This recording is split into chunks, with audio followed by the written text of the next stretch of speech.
Hello friends and neighbors, well it's a new year of review, so what do you say we return to the AFI Top 100 list? Remember, you're a wizard. On second thought, let's not hold camera. One whole week. Still princesses. Time travel, as you wish.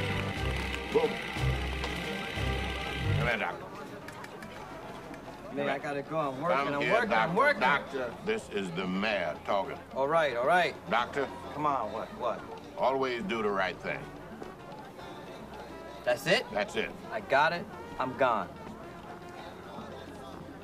Now at the end of my Blade Runner review, if you can remember back that far, I said that the next movie on the AFI list was uncomfortable. The film is Do the Right Thing, and before I saw it on the list, I never heard of this movie. I mean, looking at the top 100 list, I've probably seen about a quarter of them, and I've heard of most of them, but this one had never crossed my path at all, which is weird because it was actually made within my lifetime. It's about an ethnically diverse neighborhood on a swelteringly hot day. And on its surface, that's pretty much it. It's just about this group of people on a very hot day in a very tense situation. This film doesn't tell a story in the traditional sense. I mean, it's basically just an observation of this neighborhood and the people in it during a one-day period. The main protagonist is a character called Mookie, who is played by Spike Lee. He works at a privately owned pizza place called Sal's Famous, which is owned by an Italian immigrant family, and they've been there for about 25 years. The kids in this neighborhood have been raised on Sal's Pizza. He's a fixture in the community. They know him well. And as for the other characters, well,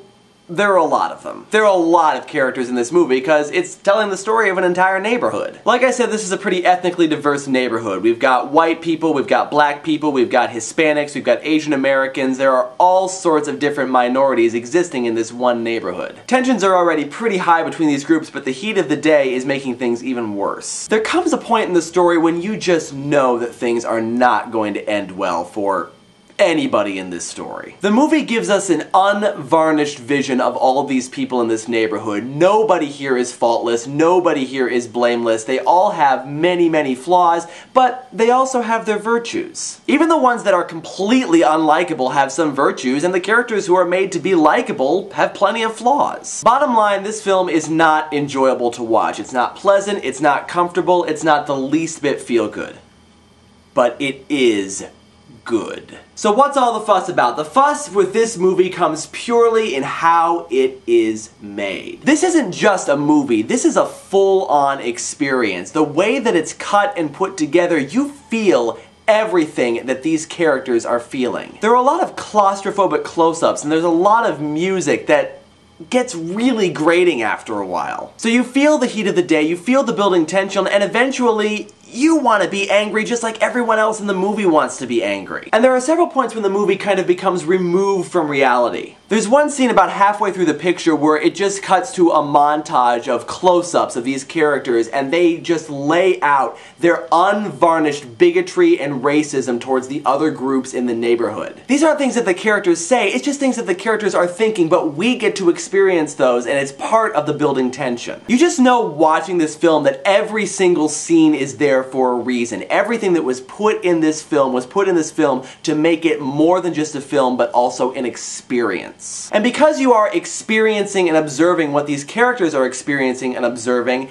it kind of ensures that the point isn't driven down your throat. The point and message, if there really is one in this movie, is just something that you learn for yourself like the characters do. And it's something that's going to be different for every single person that watches it. No two people will walk away from this movie with the same perception. I mean, it's obviously saying something about race relations, but what is it saying about race relations? That's for you to figure out. So it's hard for me to say that I actually liked this film because the film isn't really there to be liked, but I did appreciate this film and I do admire this film. It is a really, really good, well put together film. So although I wouldn't call this one of my all-time favorites, on the worth meter, this gets the distinction of getting an ultimate recommendation. It's uncomfortable, it's unpleasant, and at times it's really, really ugly.